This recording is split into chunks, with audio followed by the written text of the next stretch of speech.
আল্লাতী তাতালিউ আলাল আফিদা, যখন মানুষকে হুতামা নামক জাহান্নামে যখন ফেলে দেওয়া হবে তখন তাদের ব্যবসাটাও পড়ে যাবে, তখন তাদের হৃদয় পর্যন্ত গ্রাস করবে।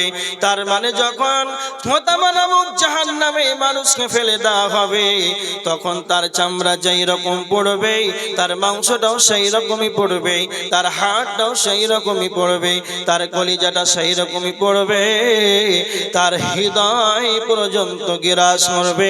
এটা হলো জাহান্নামের আগুন। তো আমার আল্লাহ বলেছেন, যারা মানুষের সামনে পিছনে যারা মানুষের বদনাম করবে, যারা মানুষের গীবত করবে আর মালকে জমা করে গুনে গুনে রাখবে, তো আমার আল্লাহ বলেছেন এত পিষ্টকারী হুতামা নামক জাহান্নামে তাদেরকেই যেন নিক্ষেপ করা হবে।